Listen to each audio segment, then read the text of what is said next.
pessoal, meu nome é Fernando Teles, eu sou economista formado pela Universidade de Brasília, tenho também a certificação CEA junto à CVM, então eu sou um especialista em investimentos devidamente registrado e autorizado a prestar consultoria financeira e resolvi criar esse canal no YouTube para trazer um pouco das minhas visões sobre o mundo dos negócios e investimentos aqui para vocês.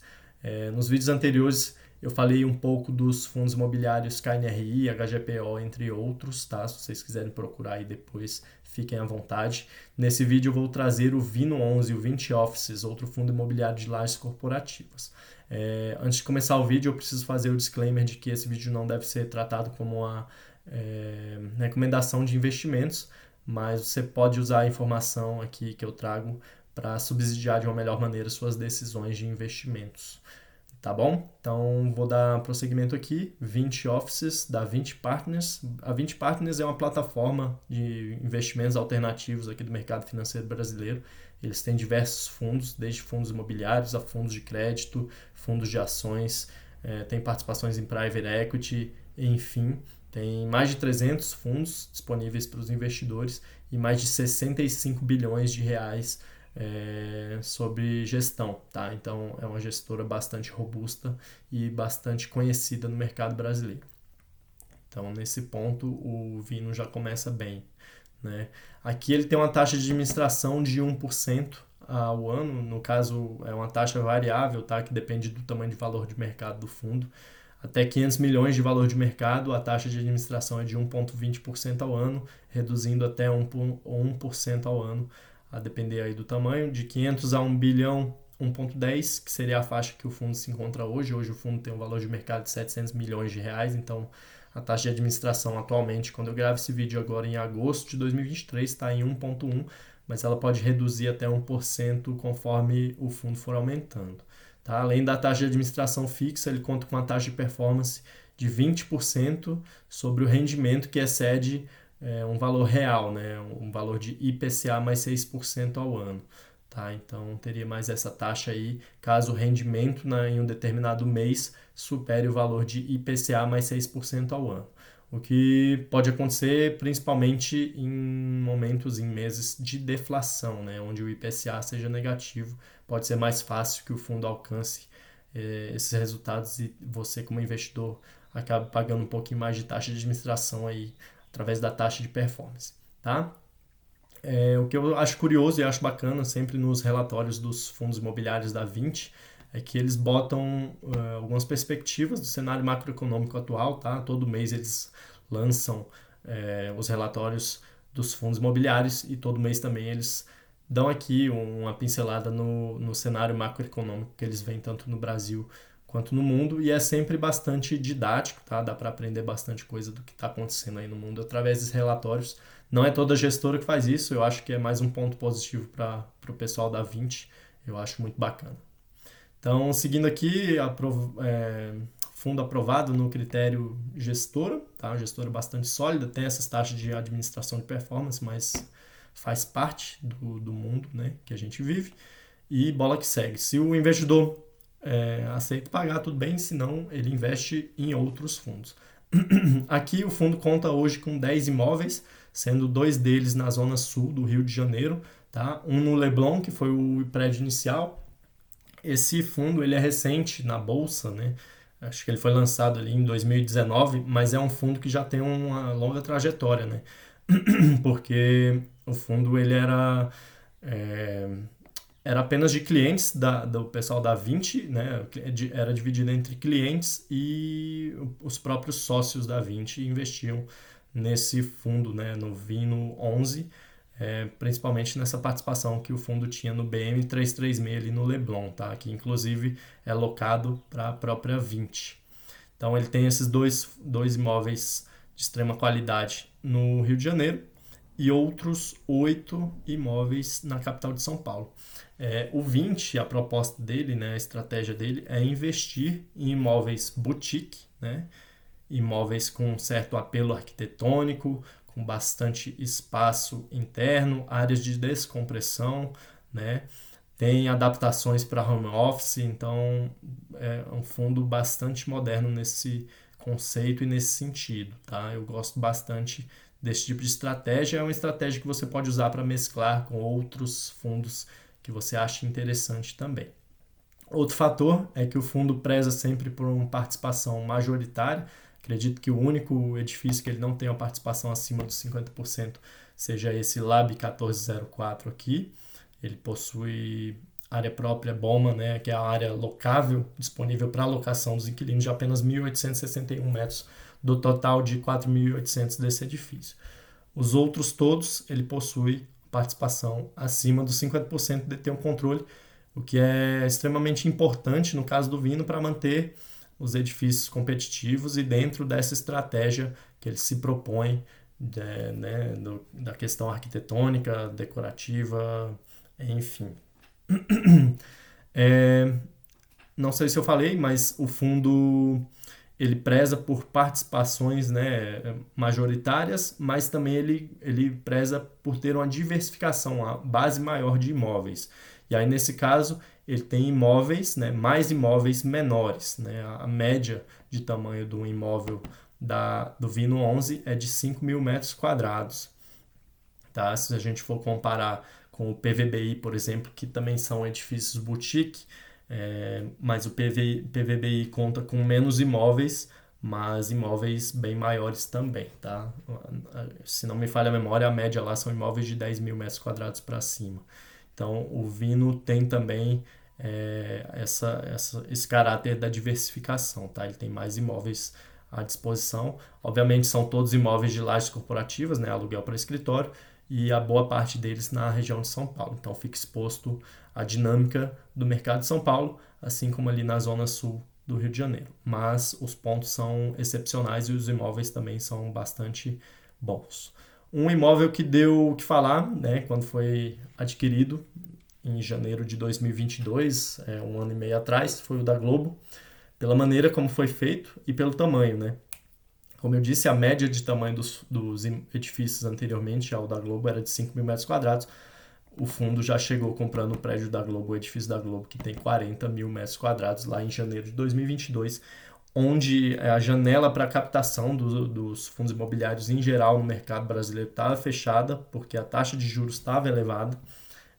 Então o fundo foi obrigado, para não perder essa oportunidade, a fazer a aquisição através de dívidas. Tá? Então o fundo emitiu, se não me engano, mais de 300 milhões de reais em dívidas para fazer essa aquisição, e o restante da aquisição, do total de 500 milhões, ele fez um lançamento privado entre a própria Globo, né, que comprou a participação nesse edifício, e outros sócios e clientes da própria Vinci. Né?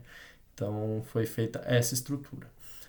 Em fundo imobiliário, eu particularmente não gosto da questão da alavancagem. Eu acredito que o fundo imobiliário seja um instrumento para renda mensal mais previsível e sem tanta volatilidade, o que acaba sendo prejudicada pela questão de dívida. Né? A dívida traz consigo um risco maior por ter a despesa financeira muitas vezes vinculada a um aumento do IPCA ou um aumento da taxa de juros. Né? Então você adiciona um fator de risco e uma volatilidade maior.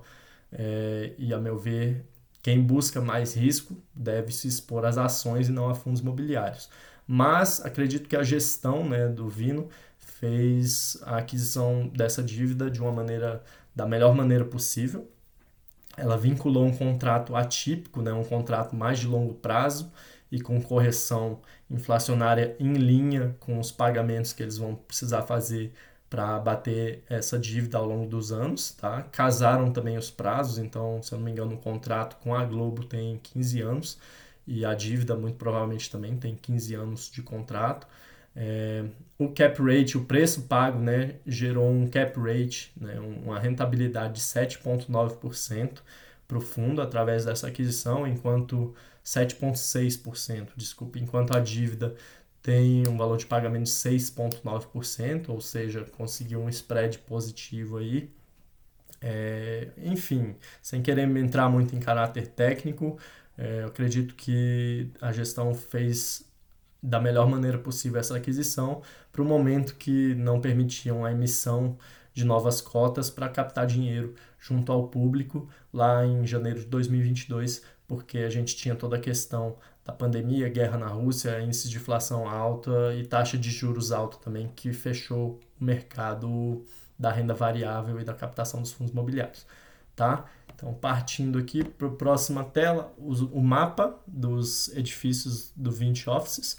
A gente tem aqui 1, 2, 3, 4, 5, 6, 7, 8, né, em São Paulo, mais 2 no Rio, então estão todos em São Paulo aqui. Esse aqui em Alphaville hoje está alocado para C&A, eu diria que é o ativo mais desafiador que eles têm, porque Alphaville, desde a pandemia, está com um índice de vacância muito alto, e também tem a questão da C&A ser um inquilino que tem sofrido, assim como todos os varejistas, tem sofrido nos últimos trimestres, últimos semestres, com uma perda nas vendas e um aumento da inadimplência dos seus clientes. Tá? E a C&A, a gente já sabe que era uma empresa que já vinha com alguns problemas financeiros, não estava com estrutura financeira muito boa, está praticamente fazendo um turnaround hoje em dia, tá? Então é um ativo bem desafiador, mas que a gestão, acredito que vai dar a melhor destinação possível. Tirando aquele lá da ponta, Alphaville, a gente tem aqui nas regiões mais centrais de São Paulo, Zona Oeste, ali perto da Lapa, Pinheiros também, ambos perto aí do Parque Vila Lobos, que é uma área bastante dinâmica agora com o lançamento da Roda Gigante. A gente tem aqui na Cardeal Arco Verde, em Pinheiros, tem na Doc Lobo nos Jardins, área super consolidada. Tem aqui também na Oscar Freire, não preciso nem falar, esse prédio é a Lojas Renner ali na Oscar Freire com a Augusta, mas só a parte comercial do edifício. Eles venderam a parte da loja nos anos anteriores, até embolsaram um bom resultado e acabaram distribuindo ao longo dos meses subsequentes, mas já foi o resultado financeiro obtido na venda da loja Renner aí, já foi todo repassado para os cotistas. Tá? E fora esses mais centrais, a gente tem na Zona Sul tanto o edifício da Globo, que foi comprado por R$ 13.800 por metro quadrado, que eu acho que tenha sido um preço muito bom para a região, é a região da Ponte Estaiada, tá? Uma região já mais consolidada. E tem um ativo menor também ali próximo ao Morumbi Shopping, tá? Uma zona bem regada de serviços e que também não deve ter muito problema de vacância ao longo dos próximos semestres. Tá? Não adianta nada eu ficar falando aqui que um ativo é bom, que não é, se os números não mostrarem isso. E os números do 20 mostram sim que os seus edifícios têm valor. Tá? Aqui, por exemplo, a gente tem o aluguel médio dos contratos típicos, né, do fundo. A parte roxa aqui seria o aluguel médio de um contrato nas regiões onde estão os edifícios do fundo, né, regiões similares ali, ou seja, o Vino conta com edifícios relativamente mais baratos, 20% abaixo do preço de mercado da região, e a meu ver ele entrega mais por um valor menor, né? Então isso tudo gera uma percepção de valor para o cliente, para o inquilino, e obviamente reduz a taxa de vacância do fundo. Tá? Isso tudo eu digo que tem um valor maior porque os edifícios do Vino têm esse caráter arquitetônico, tem áreas de descompressão, são edifícios modernos, tem todo esse conceito por trás, tá? A um preço menor. Isso tudo se reflete na taxa de vacância, na taxa de ocupação. A taxa de vacância mesmo durante a pandemia foi bater no máximo 8% nos edifícios do fundo, o que é uma taxa muito boa. Hoje, se a gente comparar os edifícios similares no mercado ali de onde estão inseridos os edifícios do fundo do Vino, eles contam com uma taxa de vacância de 27% aproximadamente, enquanto os edifícios do Vino contam apenas com 5% de vacância. Isso é um bom indicador, tá? A gente deve sempre olhar para o histórico de vacância de um fundo para ter essa percepção da qualidade dos imóveis, até porque imóvel bom a preço competitivo não fica vago. E a inadimplência do fundo também 0%, que indica que são bons inquilinos que o fundo busca para colocar nos seus edifícios. Tá? Aqui, mais 70%, 40, 20, isso, 70%, 71% do fundo é feito em contratos atípicos, quase 40% da receita do fundo é derivada do contrato com a Globo, então o fundo tem essa exposição mais forte à Globo, tá? Ao perfil de crédito da Globo.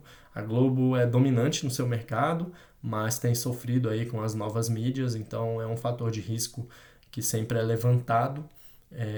Mas conforme o fundo for crescendo, né, acredito que o mercado vai melhorar conforme as taxas de juros forem caindo e o pessoal da gestão ali não é bobo nem nada, deve fazer novas emissões e acabar diluindo essa participação da receita da Globo no total, tá? Então, eu acredito que o fundo não vai ficar com essa participação de exposição de 40% à Globo nos próximos anos também, tá? Então, esse caráter deve ser mitigado ao longo dos anos conforme o fundo for crescendo. 71% contrato ativo, que são contratos mais previsíveis. Para fundo de escritório isso não é usual, normalmente a gente vê 100% contratos típicos, né, que tem um vencimento mais curto, uma maior imprevisibilidade. E, então esse também é um ponto positivo para a gestora. E 70% região de São Paulo, entre esses diversos inquilinos aqui. Tá? Então, basicamente esses são os caráteres, né, as características do fundo Vino 11. Aqui a estrutura de capital do fundo, que nada mais é do que a relação patrimônio líquido e dívida, né, relação entre ativos e dívida também do fundo, que a meu ver é o ponto de risco principal. Mas dívida a gente deve sempre entender as especificações de cada dívida, não adianta generalizar, falar que dívida é ruim ou dívida é bom.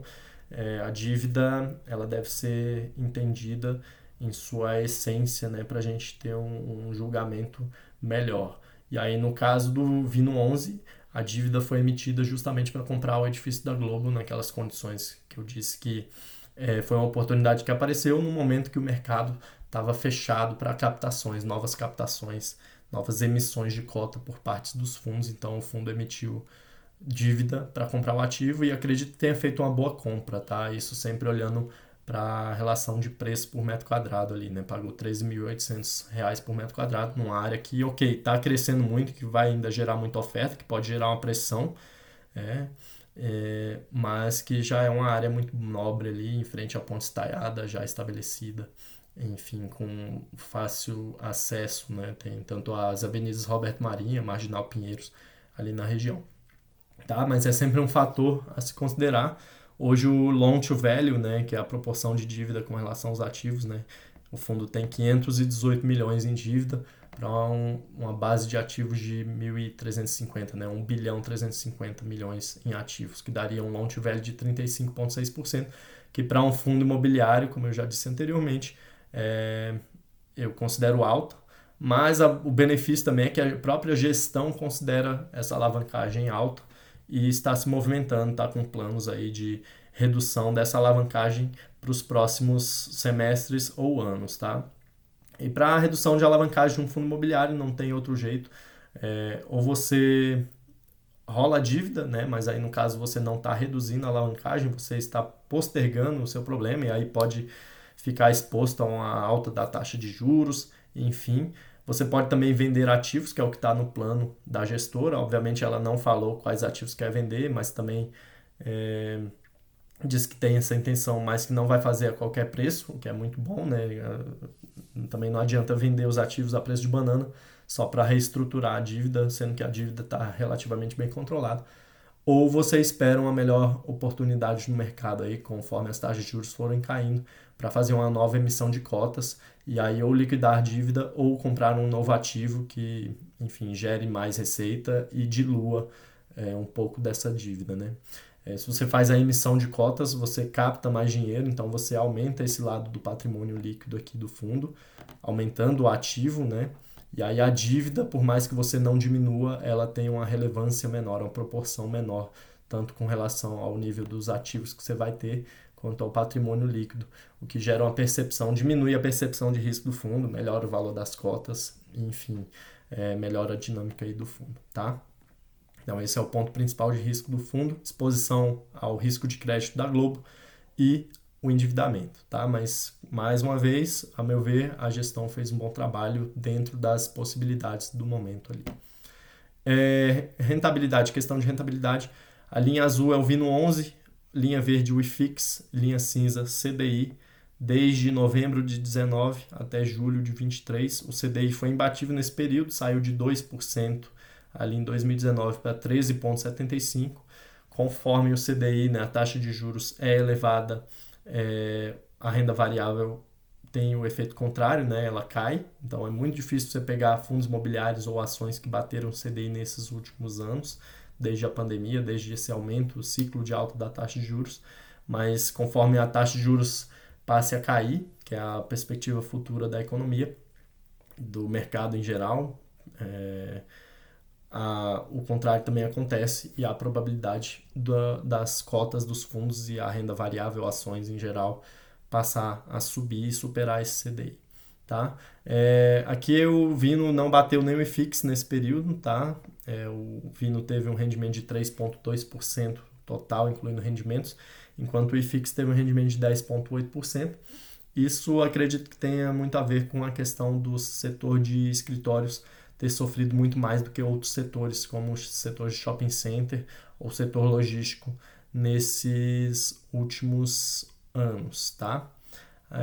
Para finalizar aqui a análise da rentabilidade, a gente tem a variação da cota do Vino de 26,8% no período, desde a emissão da primeira emissão do IPO, e um rendimento de 30%, né? Ou seja, ele pagou em dividendos 30%, mas perdeu no valor da cota 27%, e aí o retorno absoluto total ficou em 3,2%. Essa variação da cota, se você for ver no Google aqui, né, é basicamente a variação que teve aqui também, 26,9% nos últimos 5 anos do fundo. Tá? Então, é um fundo que está underperformando nesse tempo, mas por toda essa questão aí de endividamento, questão do home office, aumento da taxa de juros, tá? Mas se você olhar a base de ativos do fundo, é uma base muito boa. E não adianta muito eu ficar tentando defender aqui o fundo ou a gestora, o fundo vai sempre refletir, né? As cotas vão sempre refletir basicamente o rendimento que o fundo distribui ao longo dos meses, tá? Então, em fevereiro de 2021, ele tinha um rendimento por cota ali de 0,45 centavos, manteve, tal, subiu ali para 0,65 com a distribuição dos lucros obtidos com a venda da loja Renner, mas logo em seguida também já caiu, aí começou 2022 saindo dos 45 centavos para os 34 centavos por cota, permaneceu nos 34 centavos por cota durante o ano de 22 todinho, e agora em 23 caiu dos 34 centavos por cota para 31 centavos por cota, com previsão, né, de que fique... Com previsão de que a distribuição, que hoje está em 31 centavos, permaneça entre 33 centavos e 29 centavos por cota para os próximos meses, tá? E eu acredito que se a gestora colocou esse 29 aqui, é o que a gente deveria olhar, tá? Então, muito provavelmente o rendimento do Vino vai cair aí ao longo dos próximos meses também, o que vai refletir na queda das cotas, tá? Então é muito provável que além dos 30% que o fundo já caiu ao longo desses últimos anos, caia um pouquinho mais, mas continue distribuindo ali seus 29 centavos por cota. Então é isso, minha conclusão sobre o Vino é que é um fundo com um conceito muito bom, lajes corporativas com caráter arquitetônico, enfim, tudo isso é um valor gerado a mais, a um preço mais competitivo, como a gente viu o preço do aluguel por metro quadrado que o fundo oferece aos seus inquilinos na faixa de 20% menor ao mercado, né, de cada região de cada edifício. Então é um fundo bastante competitivo, mas que tem enfrentado aí esses problemas com a alta alavancagem e a exposição a um único inquilino, tá? Então tudo isso gera fator de risco e aumenta a percepção de risco do investidor, que consequentemente pressiona os preços das cotas, tá? Então o investidor que vai investir no Vino tem que ter a noção desses riscos que corre, dos benefícios que tem e investir de acordo com o seu perfil de risco, se ele se interessar ou não por esse ativo, tá bom? Então, acho que é isso. Fernando falando por aqui. Vou ficando por aqui, né? Muito obrigado pela sua atenção. Se você gostou desse vídeo, deixa o like, se inscreva no canal e vamos crescer essa comunidade de investidores, tá bom? Um grande abraço e bons investimentos. Fui!